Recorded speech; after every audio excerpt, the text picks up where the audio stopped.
Yeah, so Buddhist heroes. It seems a bit maybe like a random topic, but basically what I did is I took a talk by our teacher, Sangrakshita, called The Heroic Ideal in Buddhism, and just sort of reflected on that. Yeah, so this is where my idea came from for this talk. Yeah, I sort of thought a little bit about what he had to say there, and it had quite a big impact on me, that talk, when I first heard it. And I'll be going through what were his major points in that talk, but then I also reflected on, okay, so what do heroes, heroines, what do they mean to me? Yeah, what does the heroic mean to me? So today will be a bit more a kind of storytelling talk. Yeah, so I'll be telling brief stories from 3 Buddhist heroes. Yeah. So I don't know if there's much teaching in the talk, but there'll be stories. Yeah. I guess that's already the main point. I think why I'm interested in that is because, well, stories can tell us something that concepts and words can't. Yeah, stories can have an impact on us. Stories can teach us as well. Yeah, they can have an impact on us. I've been getting a bit interested in heroes and that whole ideal of heroes, especially in European culture, because I've been reading on my retreat recently. I've been reading the Iliad. Mm-hmm. My main motivation for that is so that I can say I've been reading the Iliad. It's interesting how strong vanity can be as a motivation to do things. Anyway, there you have these, you've got Achilles and Agamemnon and all these figures of heroes. So heroes have been, or heroines have been kind of haunting our imagination, our inspiration for probably as long as mankind was able to tell stories. Yeah. So I sort of thought, oh, why is that? Why do we have heroes? Probably because they're not always relatable. A sort of demigod isn't very relatable. Someone who's got loads of strength, his father is Zeus or something like that. I mean, that's not relatable at all. So heroes don't have to be relatable for us to still being able to sort of inspire us. I grew up with loads of stories like Harry Potter, The Lord of the Rings, these kind of stories of people who completely against all odds manage to outgrow themselves, against all odds completely outgrow their own limitations, defeat evil even. The whole point of The Lord of the Rings, for example, is that the most unlikeliest of creatures, i.e. hobbits, are the ones who defeat evil. Yeah, so all the grand elves and warriors and soldiers, they can't defeat evil. It's the most unlikeliest of creatures who defeat evil. So they are heroes, therefore. I don't know. Do you have heroes like that? Do you have can you relate to these kind of stories? Who are your kind of heroes? Do you have heroines, heroes, both metaphorical or in stories or in real life? Let's gather some heroes. Let's see if you can get a sense of what it means to be a hero from a few examples.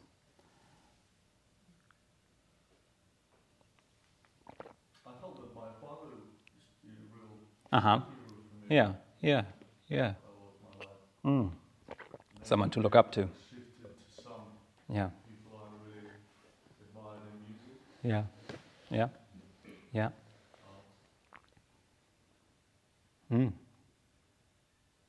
People that we can look up to. Yeah. Being the age I am, I remember when the heroes were quite simple. John Wayne and people like this. You laugh. But then cinema went through this phase of the anti-hero. Oh yeah. You had films like Straw Dogs, where you had the little person defeated evil. And now it's so accepted that things like Harry Potter, somebody who lives under the staircase, becomes the great magician. Yeah. And as you say, Bilbo Baggins. Actually manages to destroy the ring. Yeah. But I do remember this whole phase of the anti-hero. They did very he's singing about we can be heroes. Just relate. No, but yeah. But yeah, it's gone through moods. Yeah. And as you say, you're talking about the Iliad. They're the heroes. They were not ethical beings, were they? No. Real, not nice people. No, yeah. But they had honour. That was their value. Not goodness, honour. Yeah, and through time, I mean, we always have sort of heroes, but as you say, our relationship to heroes changes. Sometimes we want them to be good, and sometimes we want them to be, the Greeks were quite interested in people like Oedipus and stuff like that, who were not ethical at all, but somehow, I don't know, they were amazed by them. And sometimes we want heroes who are perfect, and sometimes we want heroes who are actually not perfect at all. But somehow we always put people there on a pedestal. Today we have Ken, don't we? Yeah. I'm Knuff. Yeah.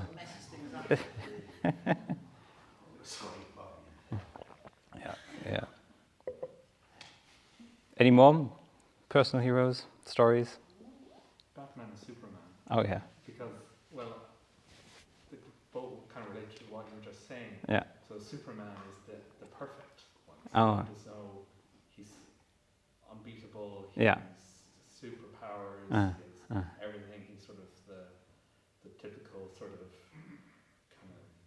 kind of ideal white man. Yeah. With the perfect hair.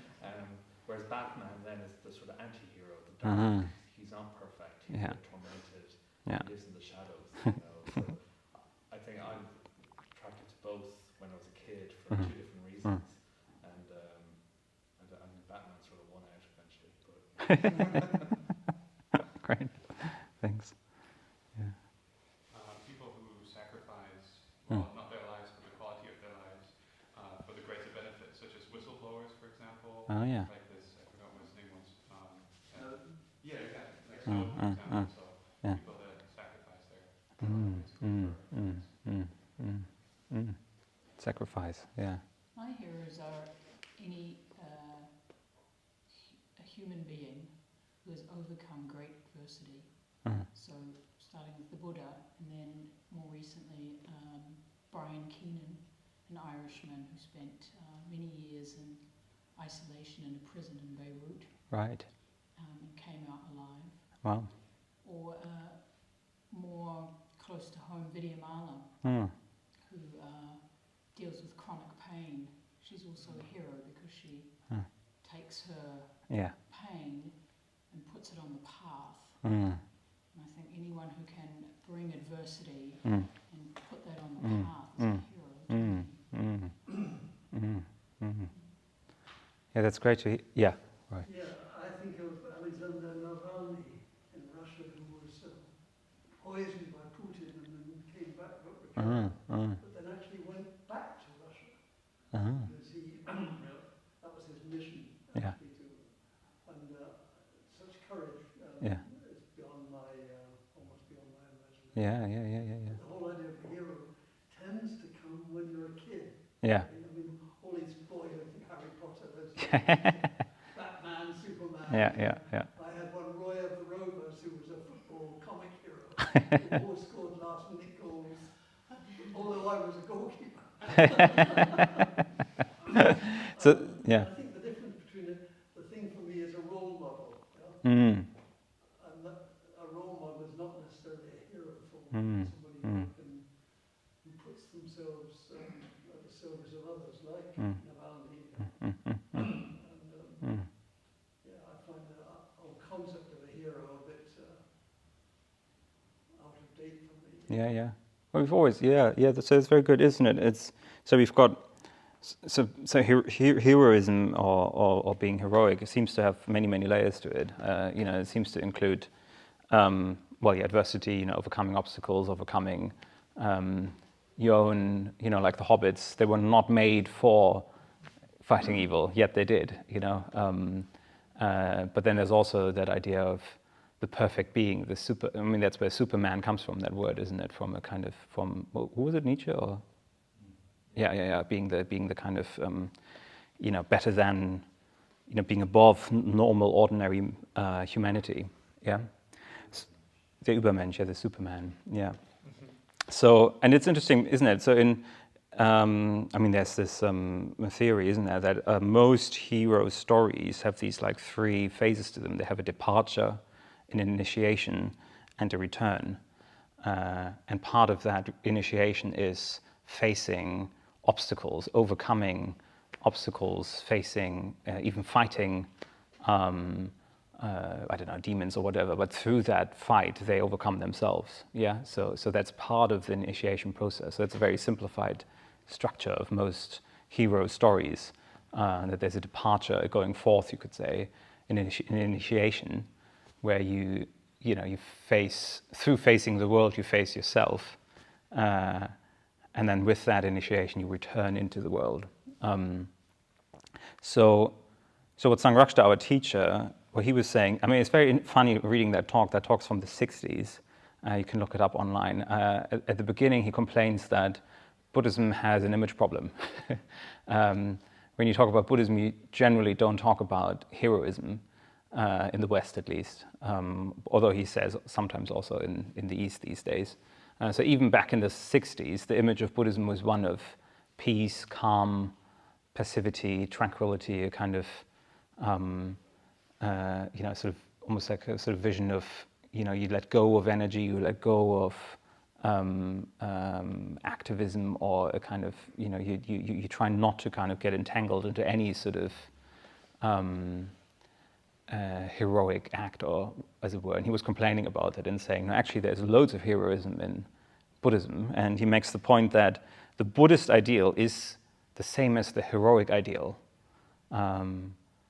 Because when we sit down to meditate, when we try to practice, when we try to follow the path, we also are on a journey. We also try to face ourselves, we try to face the world, overcome obstacles within our own mind, and transform who we are, so that we can then return with wisdom and compassion. So to follow the path is the same structure as the heroic path. Yeah. So to become a Buddhist means to become a hero. Huh?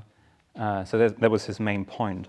He was saying that that Buddhism is a spiritual or even a transcendental teaching with enlightenment at its aim. So for a Buddhist, enlightenment is the highest possible goal for our lives. Yeah, enlightenment, even though as ordinary Buddhists, we can sort of talk about enlightenment in abstract terms, but actually what it is we can't define. Yeah, it's beyond our current experience. It's the highest conceivable or even inconceivable. So we can't even imagine what it might look like to get enlightened. It's so beyond us.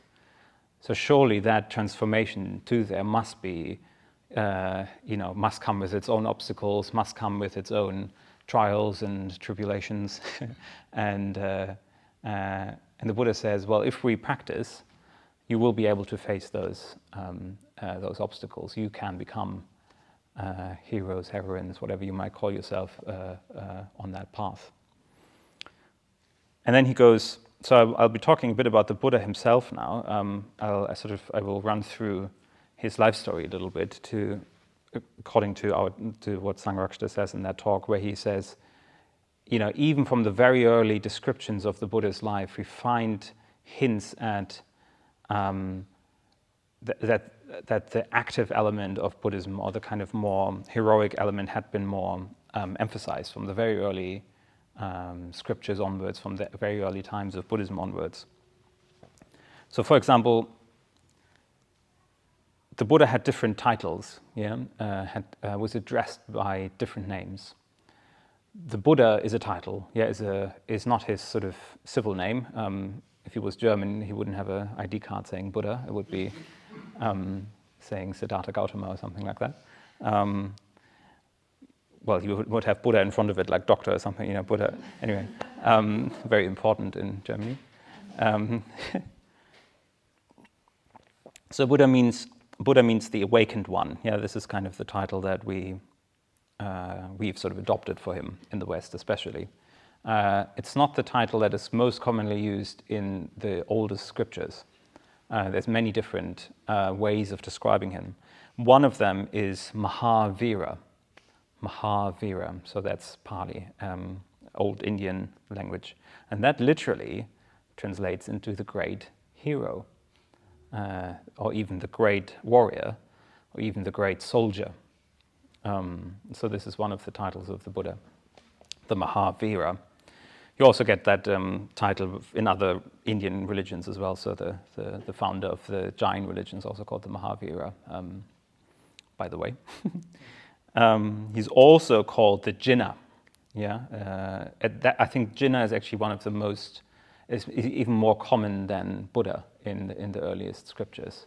And that literally translates to the conqueror, the one who's victorious. That's Jinnah.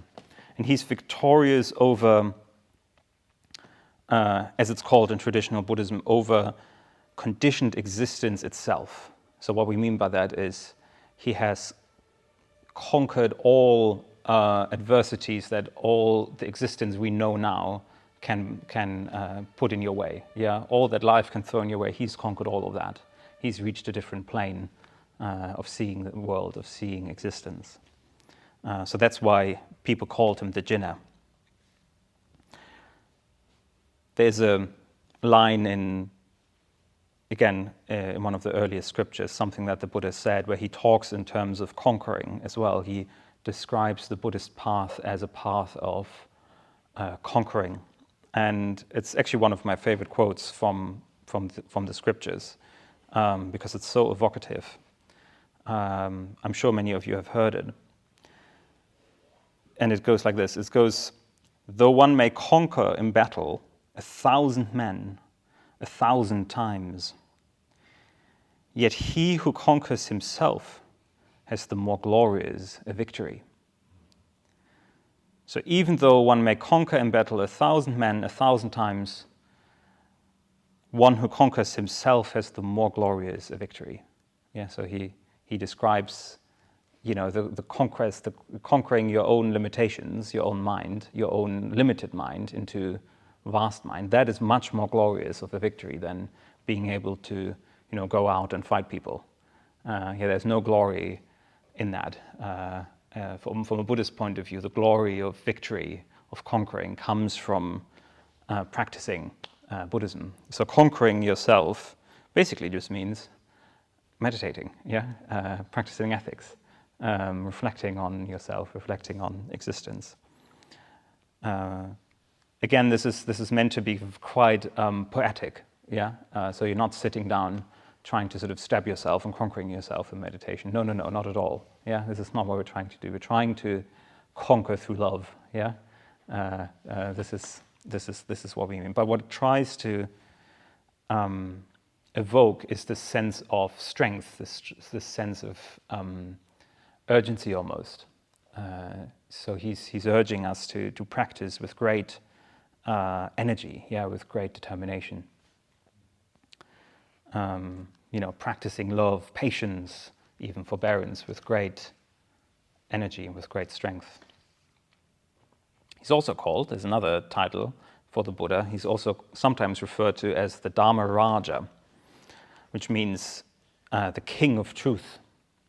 So he's the king of truth. He's found the truth, and he's the king of that. He sits right in the center of truth and knows where everything is. If you ask him, if you ask a king where, the mountain range of his kingdom is, he'll be able to tell you. He knows everything. The king, the archetype of the king is one who knows where all the different things are in his kingdom.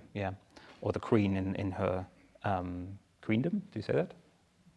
You say now. Okay. in the country. So that's the image. That's the symbol. So he has conquered to truth, and he now knows truth, and is the king of truth. So you can ask him anything about truth. He knows everything about truth. So I'm just throwing that at you in a way to show that we can in Buddhism talk in terms of what we're usually used to in terms of passivity, maybe receptivity, patience, love.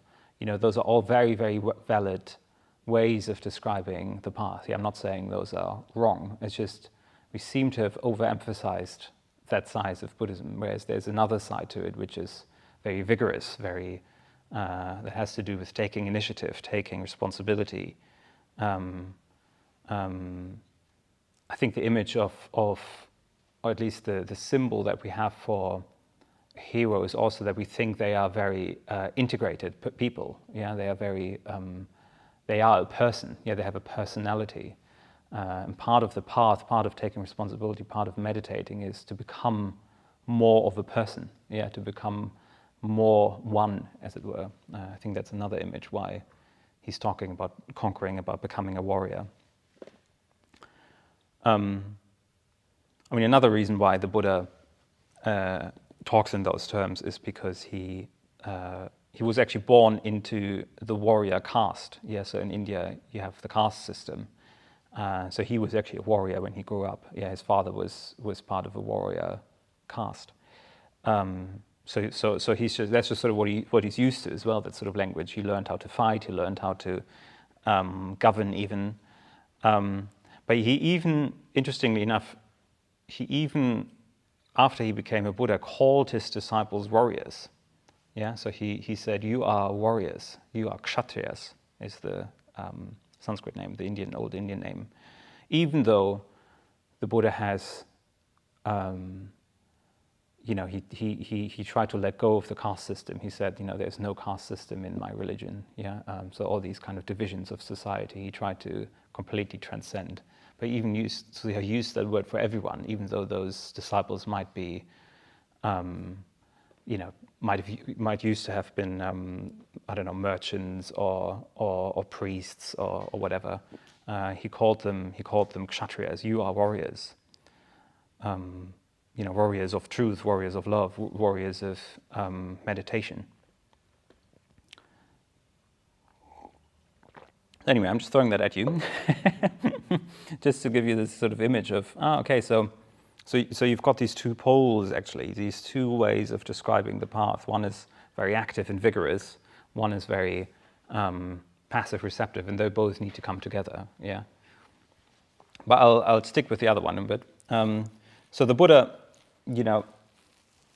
in his sort of life story, you could say, his heroic acts are he left home. Yeah, he left home at a young age when he realized that, so he wasn't enlightened then, but he realized that the current life he's living isn't good enough. Yeah, the current life he's living isn't,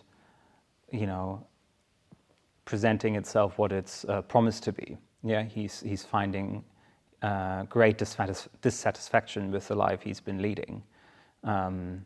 He was very rich. He had everything he could ask for, and there he is. He sees, the traditional accounts go that he saw, an old person, a dying person, or a dead person, and a sick man. And he's faced with the reality of existence. He's faced with the realities of life, and he thinks, okay, the way I'm living now is not, doesn't have anything to do with the reality that I'll become old, I'll become sick, and I'll die. That is not in touch with each other. So let me seek the truth. So he left home, even though he was supposed to become the ruler of his country, he was supposed to take on the responsibilities of his father. He left his wife. Some accounts even say, the traditional accounts say he left his son, even though it's not quite clear if he historically actually had a son, but sometimes there's a son. So he left those behind, making this very strong sacrifice of his old life for the pursuit of truth. Yeah.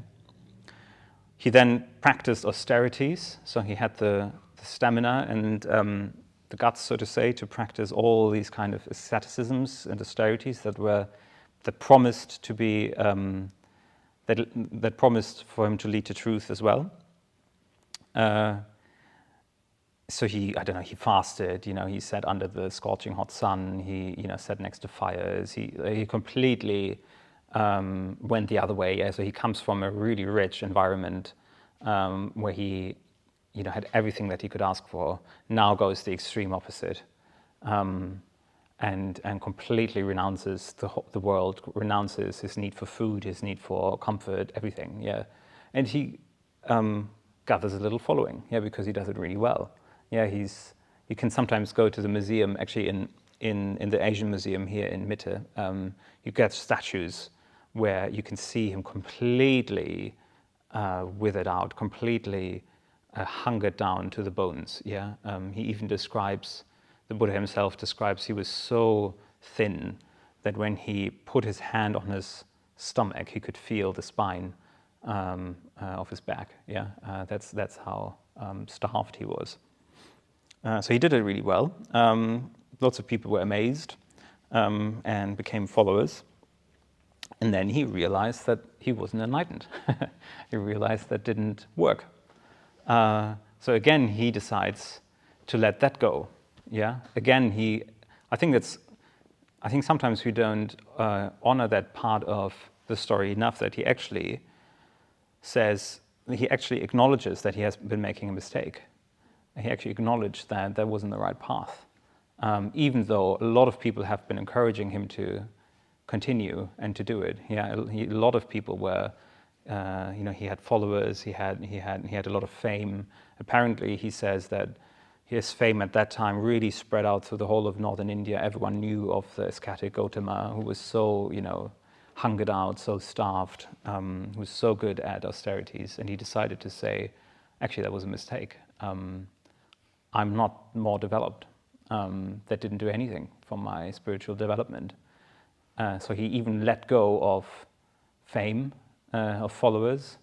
He acknowledged that he made a mistake. And he, once again, had to go it alone. Yeah, so he was alone again for the second time. He talks about, when he was alone like that, of overcoming fear, a lot of fear coming up. And again, he was obviously psychologically alone as well, because now he's tried this intense path and it didn't work. Yeah, his search for truth hadn't come to fruition. So there he was, and he said, okay, I'm going to try one last time. I'm going to sit under this tree. And he found the resolve to sit under this tree until he got enlightened. He said something, it must work somehow. There must be a way. He was so sure that there must be a way to get enlightened. Now, of course, by this time he had started taking food, and I imagine he wasn't just sitting there. He was probably eating as well sometimes. So he had his old friends had said, oh, the ascetic Gautama has reverted back to luxury because he's eating rice pudding every day, sleeping under those trees. So he says, so he's sitting there under the tree, meditating, looking inside, looking within for a way of enlightenment, to get enlightened. And he says, let blood dry up, let flesh wither away, but I shall not stir from the spot till enlightenment is attained. So let blood dry up, let flesh wither away, but I shall not stir from the spot till enlightenment is attained. Again, I think this is to be taken poetically, because he has literally just had his blood dried up and flesh wither away, and he didn't get enlightened. So I think this is just showing his resolve, just his intense determination for the quest of enlightenment. And then the story goes on and tells us how he gradually did gain enlightenment, in this one big epic final fight against Mara, who's the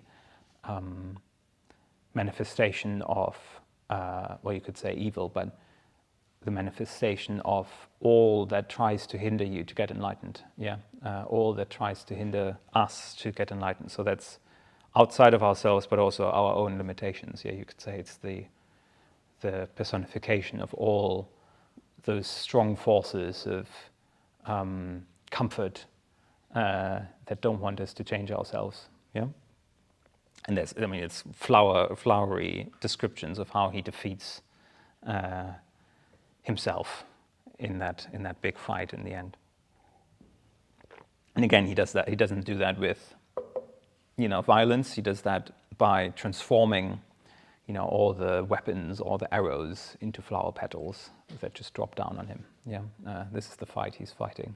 So just to round up that image. So again, so these are. So this is sort of the Buddha's life story in short. A life of full determination, of being ready to say, actually, I've made a mistake. Of being able to let go, of sacrificing, letting go of comfort.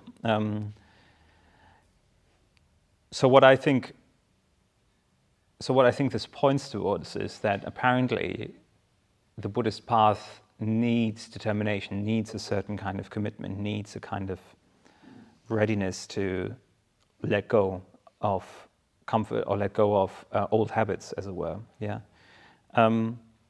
I don't think it's asking us that we all should now leave home and sit under trees. If you want to, please feel free to do so.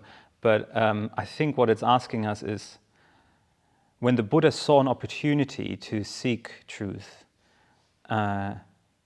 he did follow up that opportunity. He saw for an instant that his life wasn't what it's promised to be, and he knew that if he's not acting on that now, on that opportunity, he'll never act upon it. His life will come back to, we'll just drag on. So I think these sort of stories, again, we mustn't take them literally. We can't just go to the jungle and rely on people finding that so great that they give us rice pudding every day. It's just not going to happen. We might not be able to leave everything behind, but we will have these moments of, there's an opportunity for me to practice. There's an opportunity for me to actually change something in my life. And I think this is what those stories are trying to encourage us to do, to look for these windows of opportunity. You probably all had those moments of like, I'm now getting more and more of a sense of where I want my life to go, in what direction, or that my life has been leading me, but now I want to lead my life. Yeah, this is what this is. I think this is what these stories are trying to evoke as well. That the Buddha wasn't happy leaving home. He was actually in despair, leaving home. It wasn't a sort of happy departure in many ways. He was quite distraught, because he had seen something of a glimpse of how to get to truth, but it was an unknown that he was stepping into. Anyway, these are a few of my interpretations of that story. I'd like to introduce you to two other people who've done similar things. So the stories might sound quite similar, but two people who are my Buddhist heroes. Just to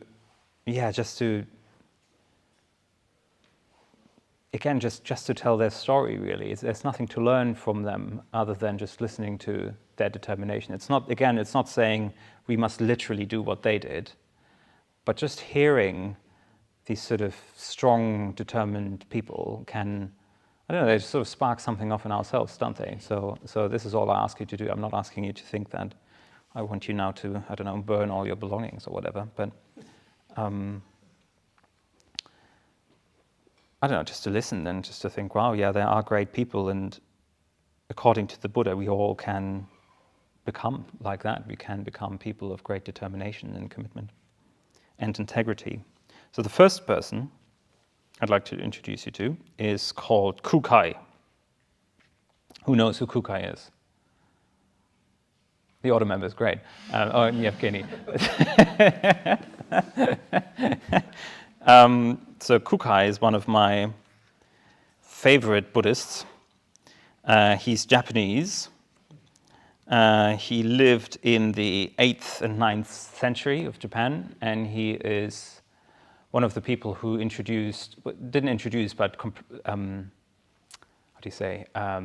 established Buddhism in Japan. Yeah, Buddhism was already in Japan for 200 years, but it was a very naff affair. It was very boring, Kukai thought. Kukai was a very young, bright man from a very wealthy family. He studied all that was available to him at that age, so Confucianist teachings, Taoist teachings, Buddhist teachings, At the age of 18, he composed a whole long essay on the superiority of Buddhism over Confucianism and Taoism. The only thing that he needed was an actual practice of Buddhism. He knew theoretically that Buddhism was for him, but all that Japanese Buddhism had to offer him at the time was just dry learning. Yeah, all the temples in Japan at the time were only studying Buddhism and only reciting the scriptures of Buddhism, but no one meditated, no one practiced, no one developed. There was no actual transformation going on, and Kukai was extremely bored with that. So he actually left home again. His family didn't like that because he was supposed to become a government official, obviously. But he said he just had to go into the mountains, practice with the mountain ascetics, who also didn't understand Buddhism very well, but they sort of followed a kind of shamanistic tradition. But at least those were people who were practicing. And one of those people told him, if you recite this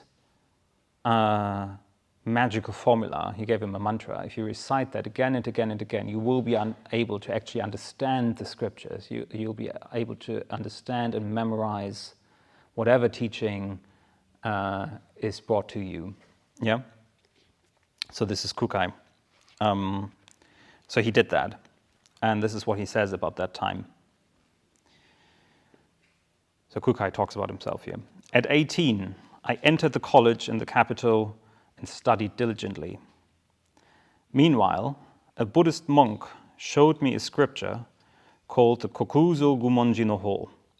In that work, it is stated that if one recites the mystic verse 1,000,000 times according to the proper method, one will be able to memorize passages and understand the meaning of any scripture. Believing what the Buddha says to be true, I recited the verse incessantly, as if I were rubbing one piece of wood against another to make fire, all the while earnestly hoping to achieve this result. I climbed Mount Tairyu in Ava province and meditated at Muroto Cape in Tosa. The valley reverberated to the sound of my voice as I recited, and the planet Venus appeared in the sky. From that time on, I despised fame and wealth and longed for a life in the midst of nature. Whenever I saw articles of luxury, light furs, well-fed horses, swift vehicles, I felt sad, knowing that, being as transient as lightning, they too would fade away. Whenever I saw a cripple or a beggar, I lamented and wondered what had caused him to spend his days in such a miserable state. Seeing these piteous conditions encouraged me to renounce the world. Can anyone now break my determination? No, just as there's no one who can stop the wind. So that's Kukai. So Kukai got a teaching and he committed to that teaching. And then in that experience, he realized he had to go to China to seek a teacher, a proper teacher. So he went to China, found a teacher, and there's this lovely meeting between his teacher. So they've never seen each other before. Kukai has gone to China. He's knocking on the doors of the Blue Dragon Monastery. And the abbot opens and says, "At last, you're here. I've waited for you my entire life. There's not much time. Let's quickly get to practice." This is a lovely story. And then they practice, and this teacher gives him all these teachings, initiates him into the spirit, the living spirit of Buddhism. And then Kukai returns with that and establishes one of the major schools of Buddhism in Japan. He also, again, just to add another layer of it, back in the day, going from Japan to China was extremely dangerous. Japanese people were horrible at building ships. Still, so they had like 4 or 5 different ships that were part of that kind of group of people going to China, and Kukai was part of ship number 1 or something. Ship number 1, where Kukai was in, completely lost track. They landed in China, 1,000 miles below where they actually wanted to arrive. Ship number 3 and 4 sank. Everyone died on those boats. And ship number 2 sort of made it way too far north or something. So anyway, it's just, you think Japan, China is the same, but it's actually quite dangerous. So he made that journey twice and he survived, luckily. So anyway, that's kind of, that's Kukai. Ready to practice, ready to, even though he has understood Buddhism, ready to put it into practice. Well, and he's important to me personally because I discovered Buddhism in Japan, and especially the temples that were founded or that belonged to the school of Kukai impressed me so much that I wanted to become a Buddhist myself. Yeah, that's why I decided to become Buddhist, because I was so impressed by that very concrete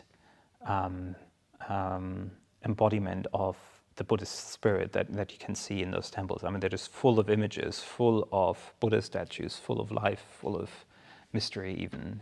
They have these fire rituals and everything. It's quite exciting. But moving on, I want to introduce you to another of my Buddhist heroes, because time is running out. And I just it's another reading, basically, another short story. And this one is about our own teacher, the teacher who founded our order, our community, and he's called Sangharakshita.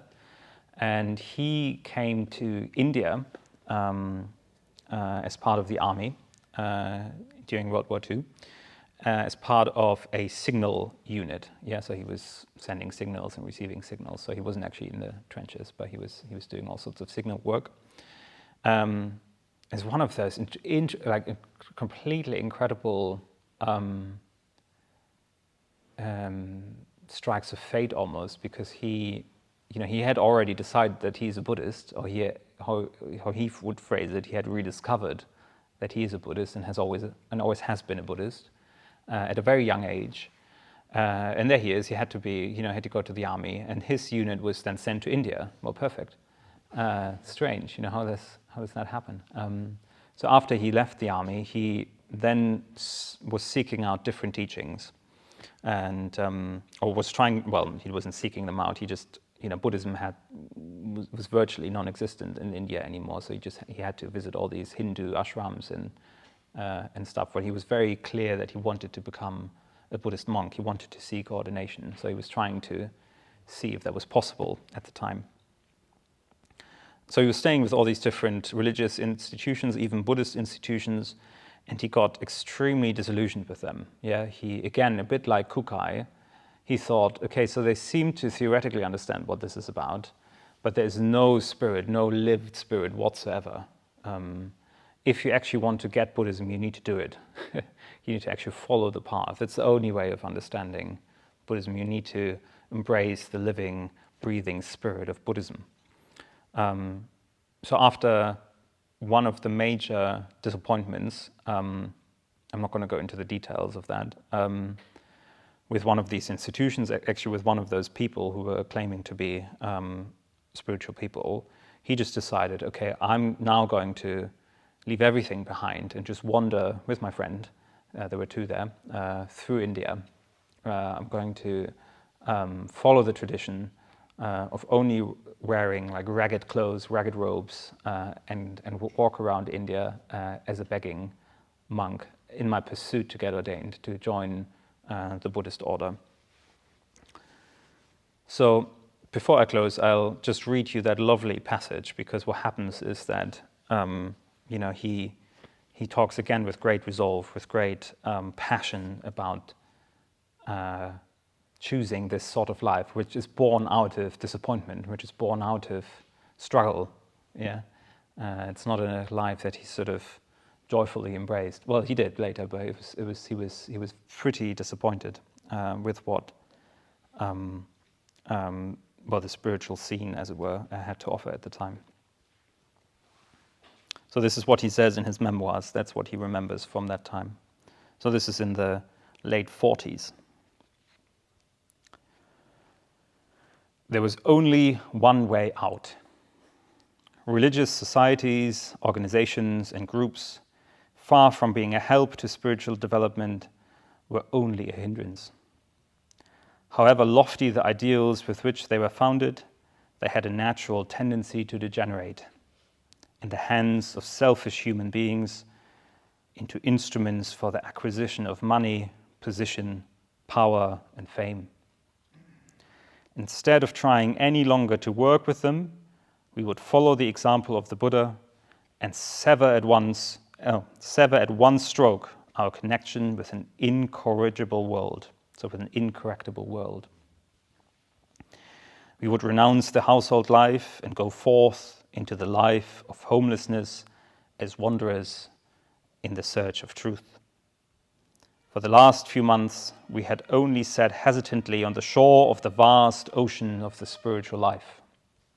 Now, casting aside all fear, we would plunge boldly in. Having made this resolution, we lost no time putting it into effect. With the help of a handful of gerua mati, which is the reddish-brown earth used since time immemorial by Indian ascetics, we dyed our shirts and sarongs the traditional saffron of the world renunciant. Suitcases and watches were sold, trousers, jackets, and shoes given away. Identification papers destroyed. I actually met Sangrakshita once and asked him how he got a new passport because he burned his passport. And he said, well, I just applied for a new one. And I said that would have been impossible in Germany. It would have been absolutely impossible. You'd have to have anyway, you wouldn't be let in the country anymore. Apart from the robes that we were to wear, we kept only a blanket each and our books and notebooks. As for the last 3 months, hair and beard had been allowed to grow. We did not need shaving tackle. Next morning, after joyfully donning our saffron robes, we walked, feeling shy and rather conspicuous, through the bazaar to Dr. Guru Kipal Singh's house. So they meet a few friends and they say goodbye. And then they set out to the road that led out of the city they were in, Kasauli. And he says, Tibetan Buddhists believe that the appearance of a rainbow is one of the most auspicious of signs, and the biographies of their saints and yogis are replete with references to this phenomenon. Whether our going forth on 18th of August 1947 may be considered an auspicious event, I cannot say, but it was certainly signalized by the appearance not of one, but of scores of rainbows. As we left Kasauli, it was raining, but as in the course of our descent we emerged from the clouds into the bright sunshine below, we saw arching the road at intervals of a few dozen yards, not only single, but double and triple rainbows. Every time we turned a bend, we found more rainbows waiting for us. We passed through them as though through the multicolored arcades of some celestial palace. Against the background of bright sunshine, jewel-like glittering raindrops, and hills of the freshest and most vivid green, this plethora of delicate 7-hued bows seemed like the epiphany of another world. And I'll end my talk here.